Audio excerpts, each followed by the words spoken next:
तेजस्विनावधीतमस्तु मा विद्विषावहै। ॐ शान्ति शान्ति शान्तिः।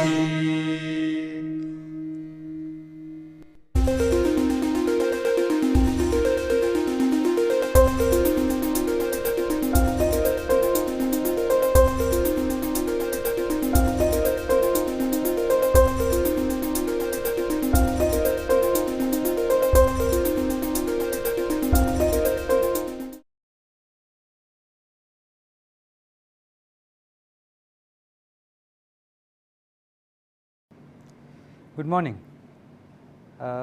Last time I had introduced a new quantity, namely the electrostatic potential, by showing that a particular integral of the electric field depended only on endpoints. Let us review. If you have a charge and it is sitting at the origin, charge q, and if I took another charge small q and took it on some path from a position r naught, so r naught is this vector, to another position r, and you went however you liked, then the electric, then you can write an equation which says go from r naught to r along this path C. So, usually you do not write the endpoints if you write C, and you work out what this integral is. What this integral means is I choose a lot of points along this curve and I draw little arrows, and on each arrow I find the local electric field and I compute E dot dl1, then I add E dot dl2, etc., and I take that whole sum, and then I let dl1, dl2, dl3, etc. become very small. In other words, I put more and more points on this curve uniformly, so that these arrows become very small. When I do that, I am essentially having an integral, and that is the integral that is meant here, integral r naught to r of E dot dl. Now, in general this integral would depend on how I went from r naught to r. However, we saw last time that if you work this integral out for a charge placed at the origin, you find that this integral becomes the charge q over 4 pi epsilon naught times integral r naught to r of r divided by mod r cubed dot dl. But this direction r at any point is pointing outwards. This dl points in some general direction, but dl dot r only cares about that part of dl that is along the radial direction. So, you can take this entire integral and replace it with an integral that is only in the radial direction. So, you find the radial part of r naught, call it rho naught, radial part of r, call it rho, and then you are really only now concerned with the radial direction d rho, and r over r cubed d rho. So,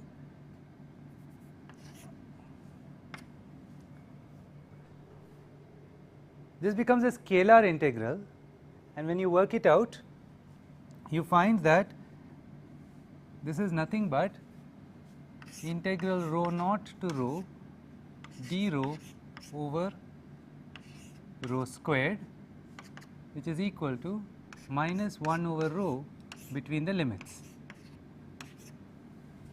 which is 1 over rho naught minus 1 over rho. So, here rho is nothing but the radial coordinate of r, and what you are seeing is the electric field dotted with dl integrated from a point r naught to a point r along some path, could be any path, is equal to q divided by 4 pi epsilon naught times 1 over rho naught minus 1 over rho, where rho naught and rho are the r coordinates of the beginning and the ending point. It does not depend on how you got there, it only depends on where you started from and where you ended up.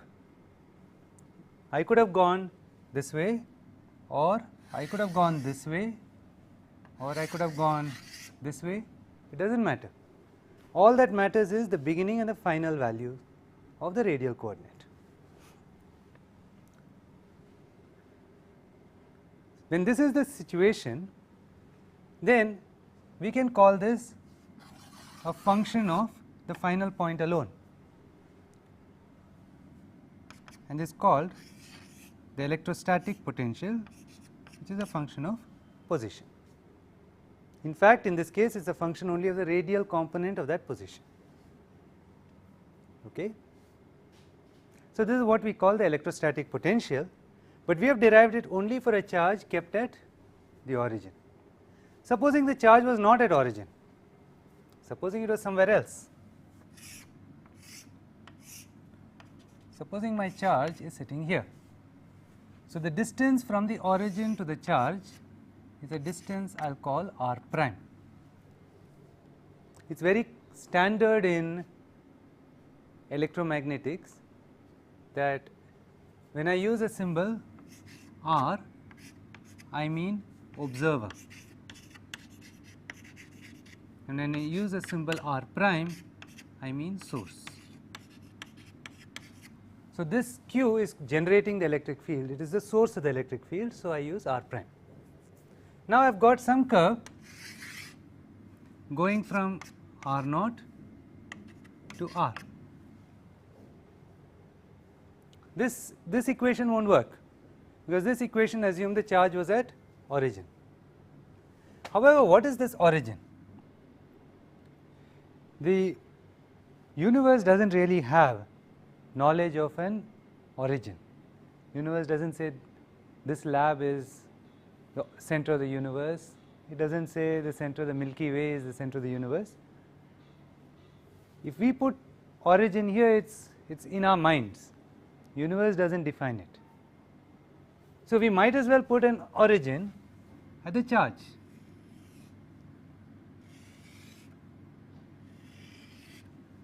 Now, if you put the origin at the charge, we know the answer. We know that the electric field r naught to r of E dot dl is equal to some phi, which is a function of r and not of how we got from r naught to r. So, how can we take this information and use it in general? Well, the answer is quite easy. What we do is we say, let us consider a new variable called u, which is equal to r minus r prime. Now, as we move on this curve, what is changing is r. So, I will do a change of variables, du is dr minus 0, because r prime remained constant. So, du equals dr. So, what is that saying? That is saying that if I take a point on this curve, earlier I had this was r, now I have from the new origin I have u, and they are different vectors. But if I now go to the next point, that is r plus dr, that corresponds to u plus du. And when we changed coordinates like this, r plus dr minus r, that is the dr, is nothing but u plus du minus u. So, it says du and dr are the same thing, even though I changed coordinates. So, my coordinates are now very different, but the change in u and the change in r are the same, and it is only the change that I concern myself about when I do an integral. It is dl that comes, not L itself. So, let us see where this transformation of coordinates takes us. So, we start with the integral r naught to r1. I am changing this final point to r1 because I used r for the intermediate point as well. So, r naught to r1, the electric field dot dl, that is where we start. Now, I will change my coordinates. I will go to this coordinate system, u equals r minus r naught. So, that is like working in this coordinates, because this is u and this is u plus du.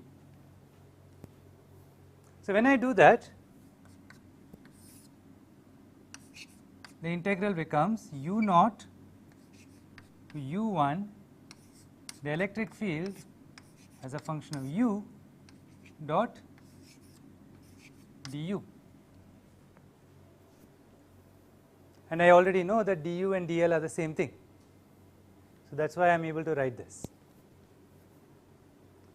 U naught is nothing but r naught in the u coordinate system, that is, it is this vector starting from this origin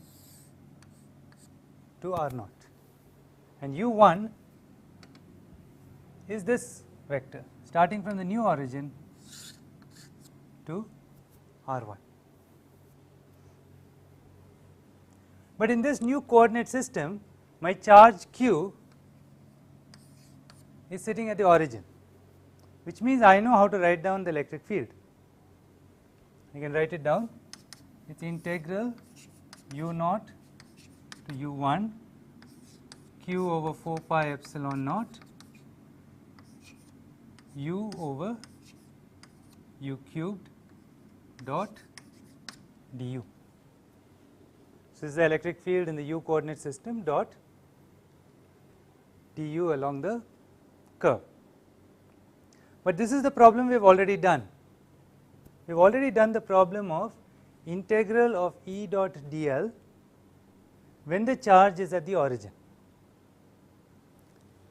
and the answer we got for that was it is equal to q over 4 pi epsilon naught integral. I replace the vector by just the distance, the radial distance from the origin. So, without the line underneath, so it is just a radial coordinate u naught to u1 du over u squared, and the integral became, as we saw last time, q over 4 pi epsilon naught 1 over u naught minus 1 over u1.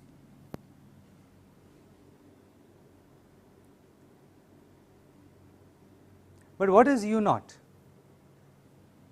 U naught is the magnitude of the vector u naught, is the radial length. So, that is the magnitude, but u naught itself is defined by this equation.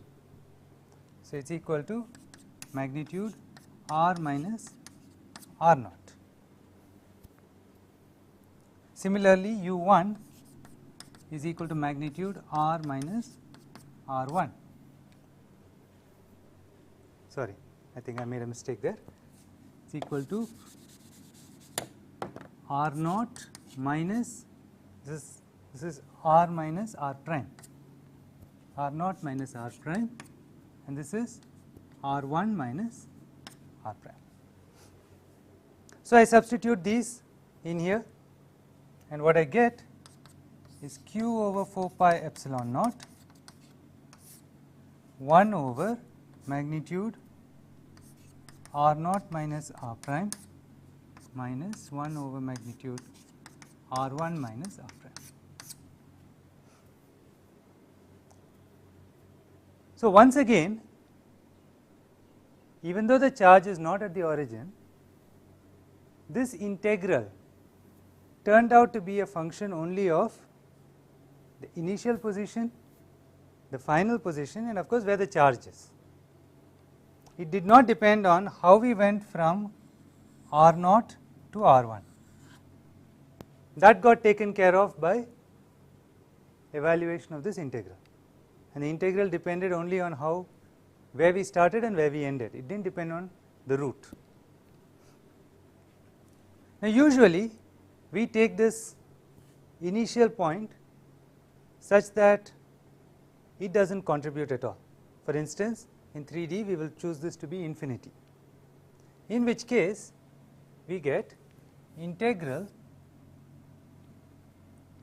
r naught, which is infinity,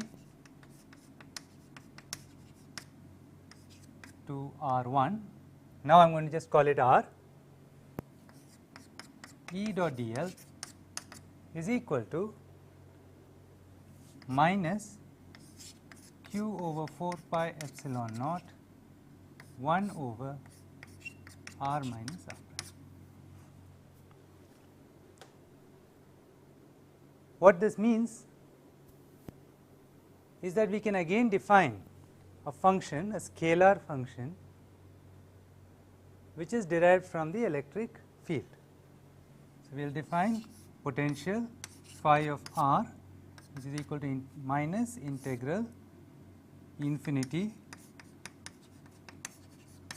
to r of E dot dr. However we come from infinity to r, this answer will be unchanged. It only depends on the fact that we came to this point.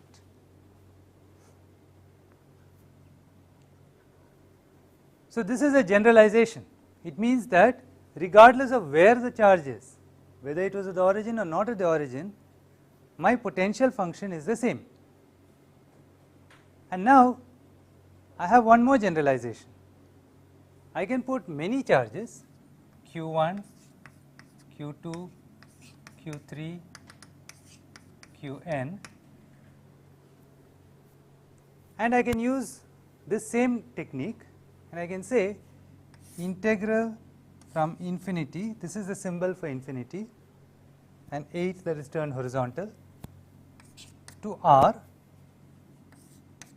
E dot dl.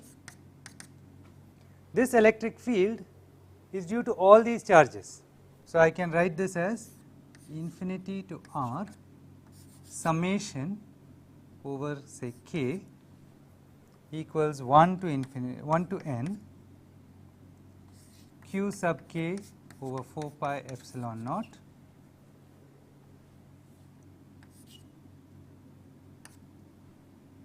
let me call this r1 after all, okay, r minus r prime k divided by r minus r prime k cubed dot dl. Now each of these terms is nothing but this integral that we have already done. So the answer must therefore be just the sum of all these answers. So it becomes equal to sum k equals 1 to n q sub k over 4 pi epsilon naught 1 over r minus r k prime, and this will now be r1, the limit r1. So I have now an expression for potential.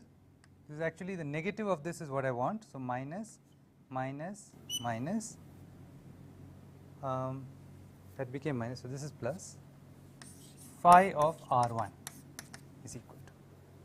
So, this electrostatic potential is the sum of electrostatic potentials due to each charge Q1, Q2, Q3 up to Qn.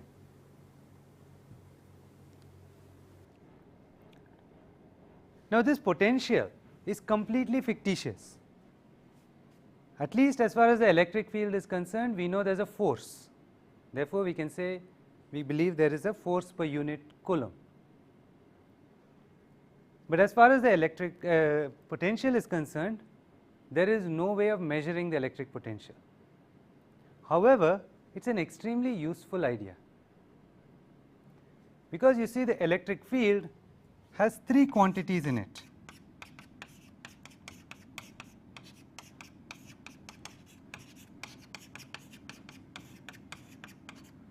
So, there is a electric field along x, an electric field along y, and an electric field along z. So, it is a complicated field. It has three components in it, but the electric potential phi has only one component, phi itself. So, it is a much simpler concept than the electric field. So, I have gone down from having three pieces of information at every point to having one piece of information at every point. But there is more to it than that. If this is all I was doing, for example, supposing a plane is flying over ground. Okay, so, the plane has a location, and this R would have x, y, and z information. X and y talk about where horizontally it is, z is how much higher than ground. Now, I could ask what is the altitude of the plane. That maps from this 3D value to just z. So, that also is like going to a very simple idea. So, you could think of finding altitude, finding height, which takes a 3-dimensional vector and gives me back an answer. It is 1 kilometer above the ground, and finding potential.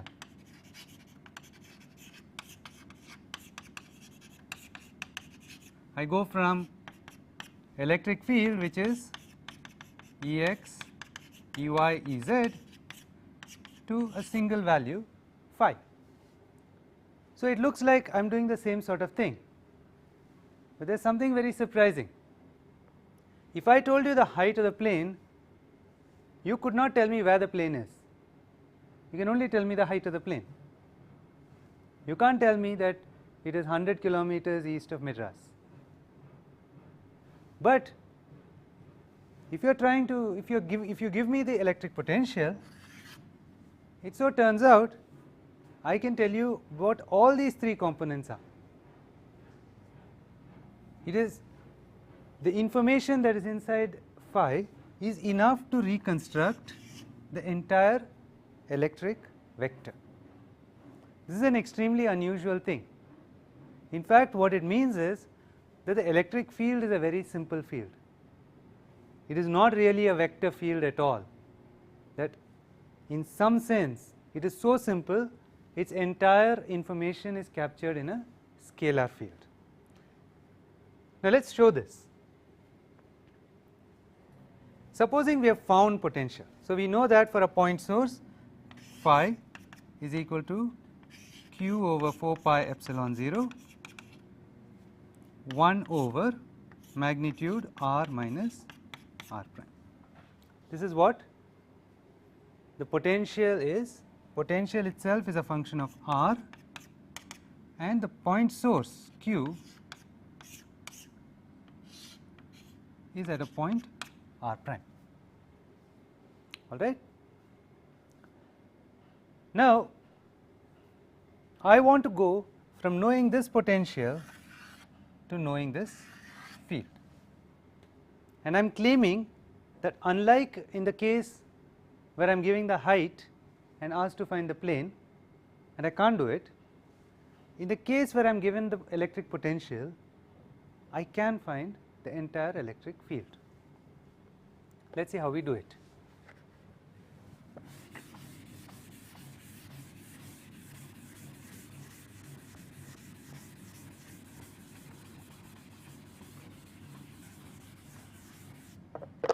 First things first, if I have got an electric potential phi of r, this is a scalar field. It means there are numbers associated with every position. This electric potential came from an integral.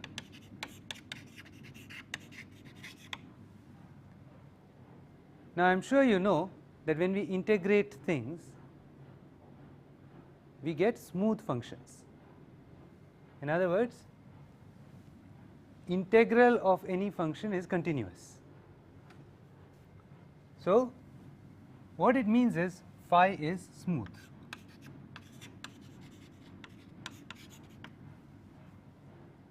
Now, what does that mean? It means that phi is like temperature, phi is like the height of a mountain. I can draw contours of phi. So, I can, if I work only in x and y, I can draw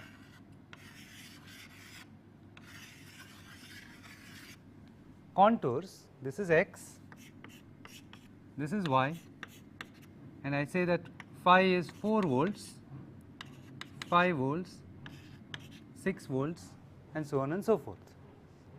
So, I have, because it is a smooth function, I have the ability to draw surfaces on which potential is constant. Now, what is the advantage of this? Supposing I look at this part alone, I am going to blow it up. The 5 volt surface looks like this. The 6 volt surface looks like this. They are both slightly curved, so I have drawn them slightly curved. Now, I am sitting here and I move in some direction, and after I move some distance, call it dl, I go from phi of 5 volts to phi of 6 volts. However, we have a separate result. We know that phi of r, whether it is 5 volts or 6 volts, is equal to integral r naught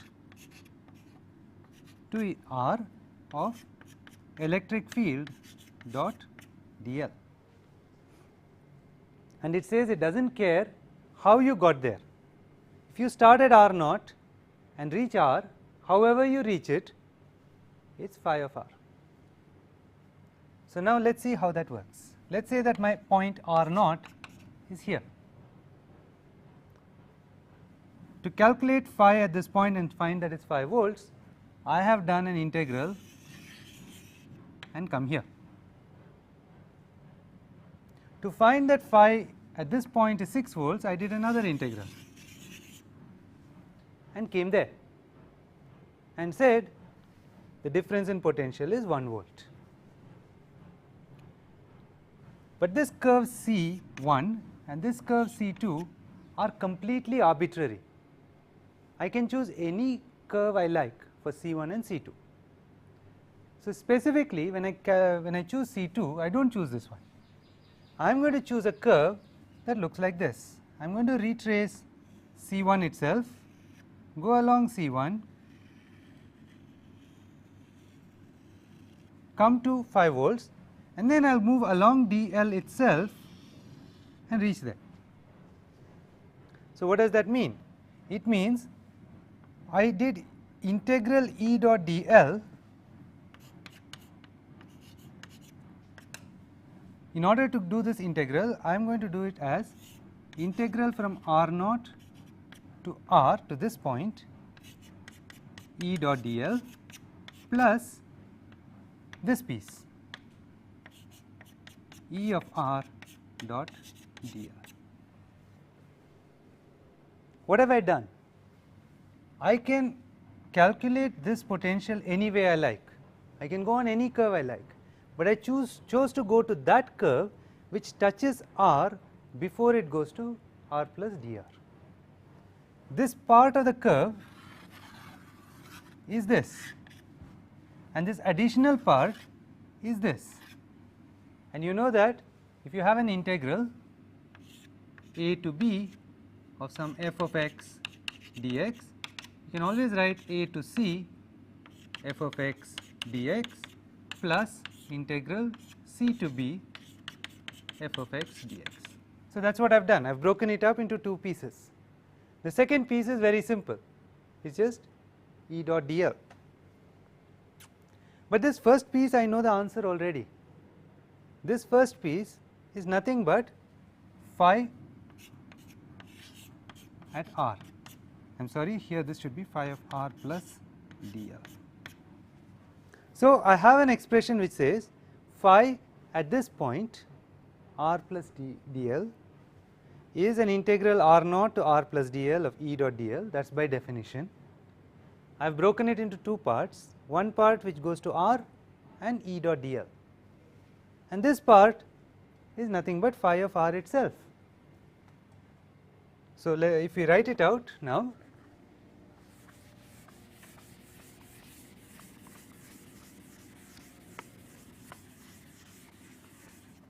we have an equation that says phi of r plus dl is equal to phi of r plus E dot dl. Of course, it assumes that dl is very small, so that second integral is E dot dl. I can take this phi of r to the other side, and I can write it as phi of r plus dl minus phi of r is equal to E dot dl. This is the delta phi.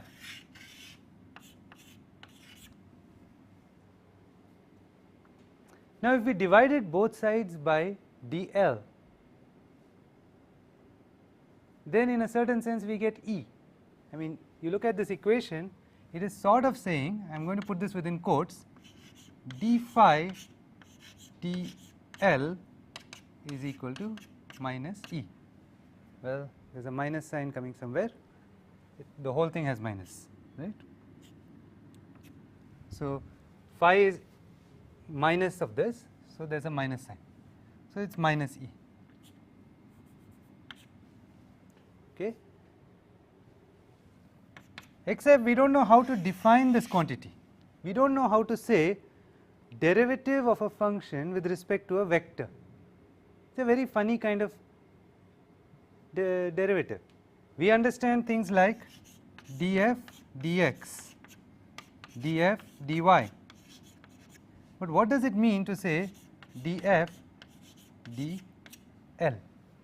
Let us look at this diagram again. I have 6 volts, I have 5 volts, I started at a point r, I went to r plus dl.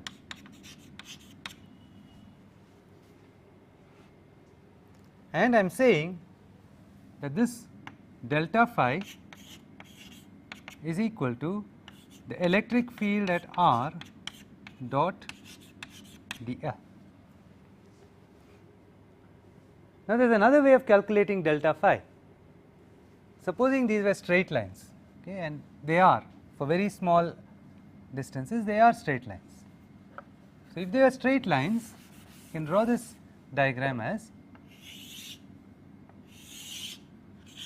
phi equals 5 volts, phi equals 6 volts, this is my dl and this is r. I can draw a normal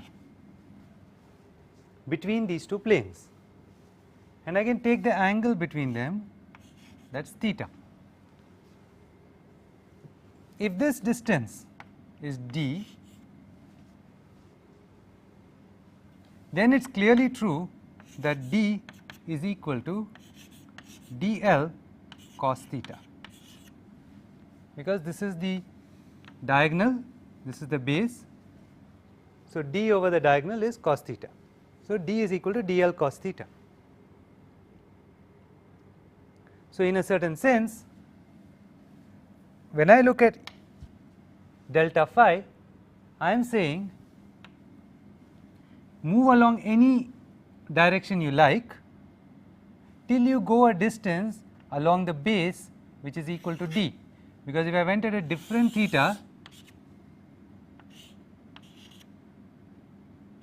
if I went along an angle theta 2, I would have to go a different distance dl, but I would have to go that distance dl such that my base was equal to d. So, I can write the same relation as delta phi is equal to d phi dl times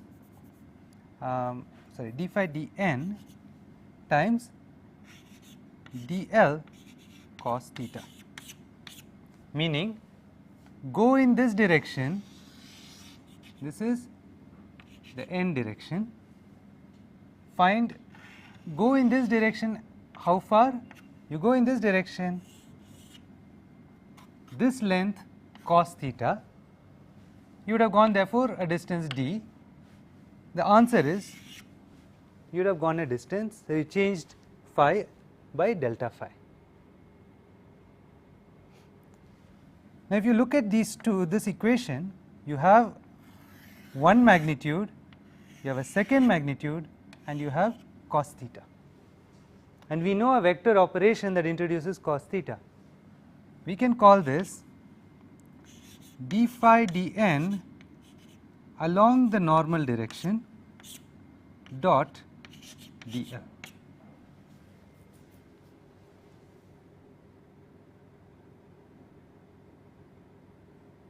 All right. I want to repeat the steps I made so that you are with me. First of all, we have a reference somewhere, r naught. When I calculate potential at any point, I am doing integral r naught to r of E dot dl with a minus sign. I have not kept the minus signs properly. So, I integrate from r naught to r, and I integrate from r naught to r plus dl. They give me different answers for phi, and the difference in the answers is what I call delta phi. Now, I can calculate this delta phi in a clever way by saying the phi at this point is equal to calculating this integral E dot dl up to this r and then integrating along dl. That gave me that the change in delta phi is only this piece E dot dl with a minus sign, okay, a minus sign here. So, I have delta phi is equal to minus E dot er dot dl, and I can calculate the same delta phi in a different way. Namely, I can say that if I move in any direction, I move a distance dl.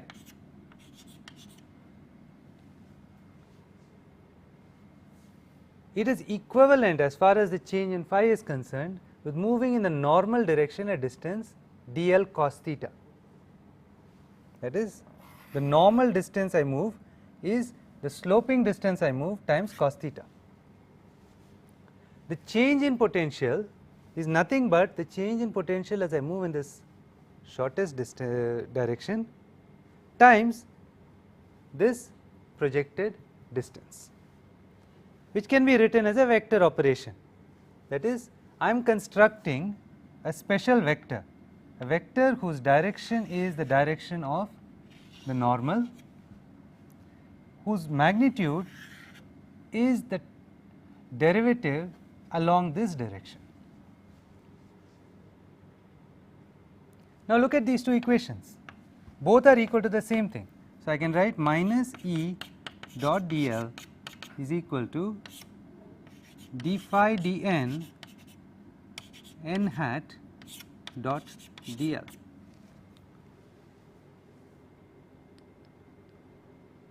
which means I can write that the electric field is equal to minus d phi dn along n hat.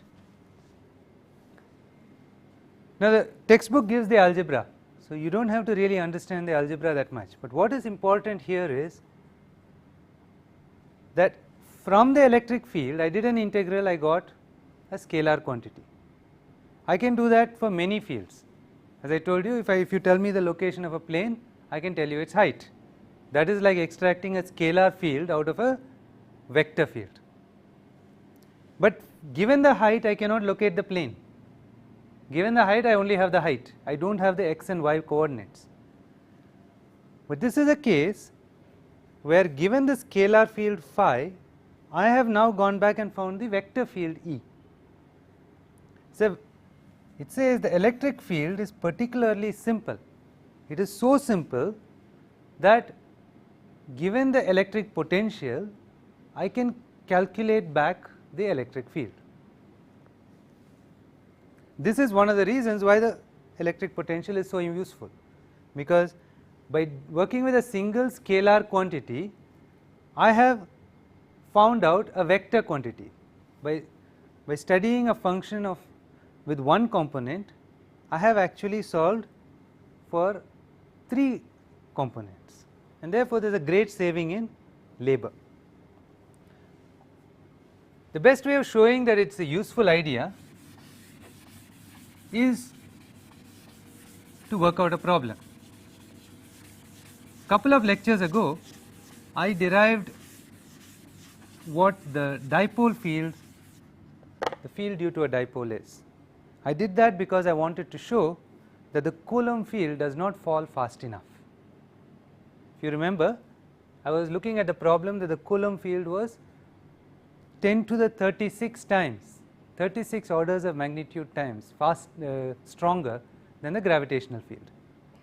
So, one of the explanations that is given is there are equal numbers of positive and negative charges.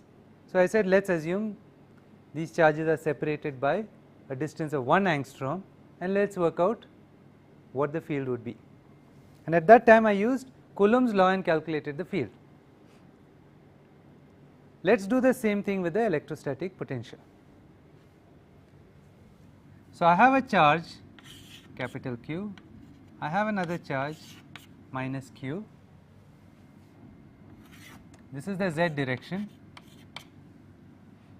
and some distance far away is an observer. So, I am putting my origin here, and this is the position r. So, this distance between the charges is a distance d, and I have this is r minus r1, this is r minus r2. As we worked out, the electric field at r is q over 4 pi epsilon naught times r minus r1 divided by magnitude r minus r1 cubed minus r minus r2 divided by magnitude r minus r2 cubed. It is a vector quantity, it depends on r, depends on r1, and it depends on r2. And at that time I did not want to do all the algebra, so I only worked out roughly what the r dependence of this vector field is going to be. Now I can work out what the electric potential of this is. We have already worked it out. Phi of r is equal to q over 4 pi epsilon naught 1 over magnitude r minus r1 minus 1 over. That is, the electric field depended on the direction and the magnitude of each of these lines. The electric potential depends only on the distance, it does not care about the direction. It is an enormous simplification. Why is it a simplification? Supposing I wanted to find out what this field is for r much greater than d. So I am talking about a point which is far away. Then what is going to happen? These two lines, let me redraw this because it is not drawn very well.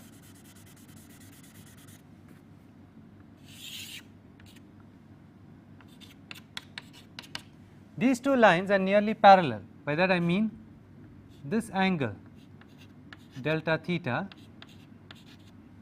is nearly 0. So these lines are nearly parallel, which means that if I drew an arc with this line as my radius, actually it will look like this, and it's essentially a straight line. How much is this distance? Well, this position r has an angle with respect to the horizontal, theta. That same angle shows up here.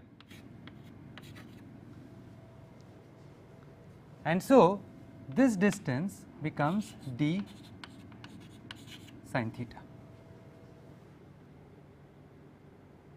If you chose your angle the other way, which is what the book does actually, you will get d cos theta.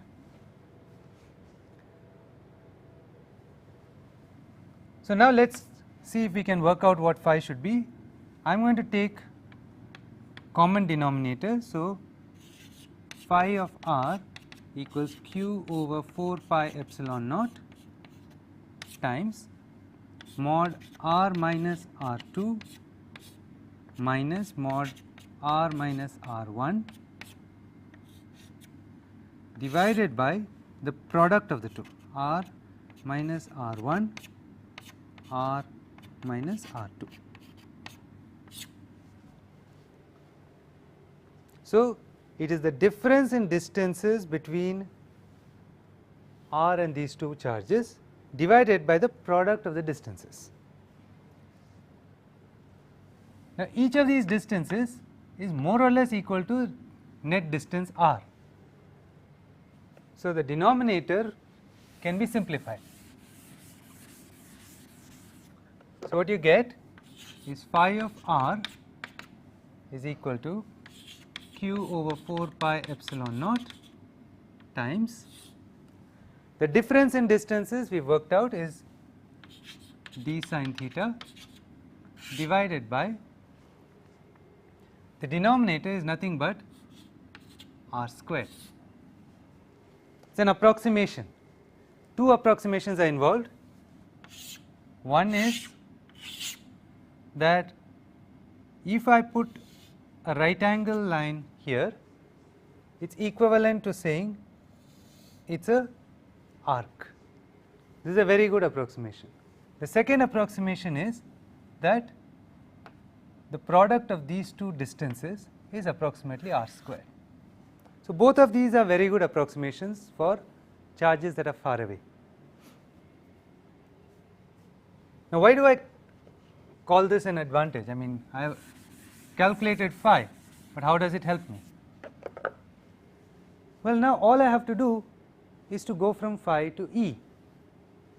So I need to do electric field is equal to minus d phi dn n hat. I can plot out this phi.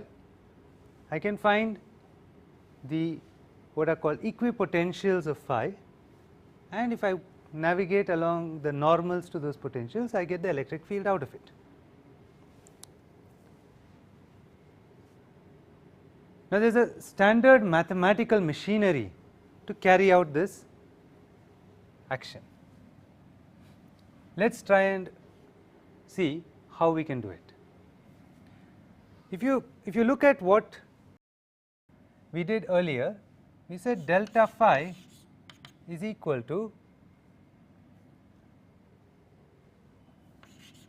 d phi dn n hat dot dl. So in a certain sense, what this is saying can be written out. This piece I will keep d phi dn n hat dot dx along x plus dy along y plus dz along z. So, this quantity has an x component, it has a y component and a z component. So, it is equal to d phi dn along x dx plus d phi dn along y dy plus d phi dn along z dz. The component along x, the component along y, the component along z. But we also know that this same quantity is equal to minus E dot dl. So, this same equation can also be written as minus Ex dx plus minus Ey dy plus minus Ez dz, which means that Ex is nothing but the x component of this normal derivative, Ey is nothing but the y component of this normal derivative, and Ez is nothing but the z component of this normal derivative.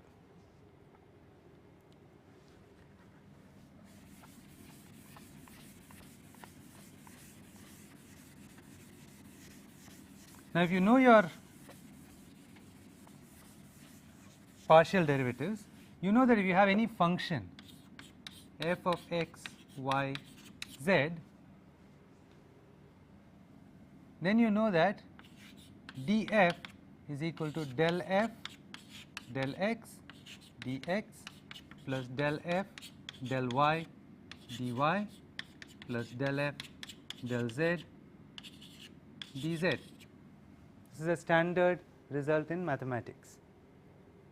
And here we have d phi is equal to d phi dn along x dx plus d phi dn along y dy plus d phi dn along z dz. So, if you just look at these two, it becomes obvious how to calculate this d phi dn. So, I have three equations. Let me write them all here. This d phi is equal to this. It is also equal to del phi del x dx plus del phi del y dy plus del phi del z dz. It is also equal to minus Ex dx plus minus Ey dy plus minus Ez dz, and they are all equal to each other for any dx, any dy and any dz, which means these coefficients are saying the same thing, these coefficients are saying the same thing, and these coefficients are saying the same thing. So, I can write down Ex is equal to minus del phi del x, Ey equals minus del phi del y, and Ez equals minus del phi del z.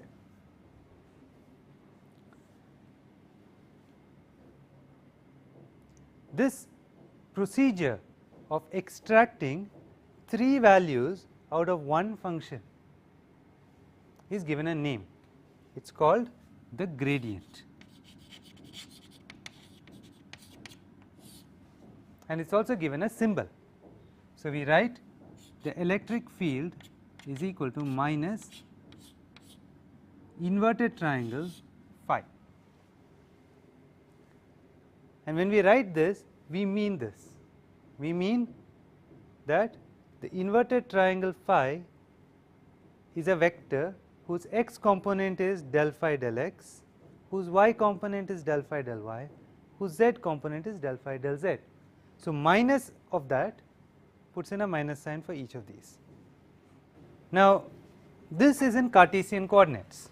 What happens if we do not stay in Cartesian coordinates? Up to now we have worked only with x, y, z, but it turns out that there are many interesting uses of cylindrical and spherical coordinates. So, let us look at a case where we want to go away. Let us say we have spherical polar coordinates. Spherical polar coordinates, as I remember talking about a little while back, you have the radial direction, you have a theta direction, that is the angle with the z axis, and you have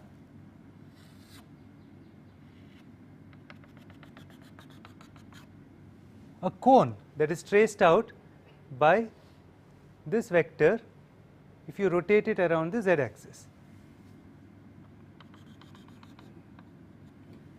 That point, if you take this point and project it onto the xy plane, you get a vector in the xy plane. This is x, this is y, there is an angle here. This angle is called phi. So, you have z is equal to r cos phi, cos theta, sorry, that is, it is the this height. Square root of x squared plus y squared is equal to r sin theta, that is this length.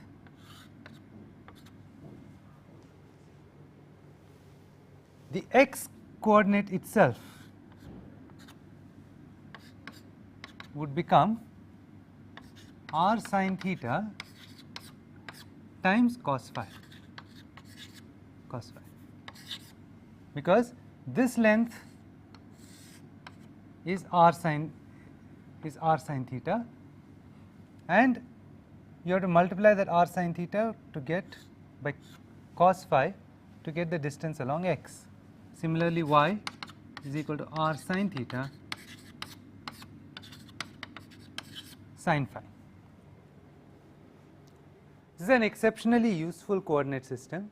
We should know all about it.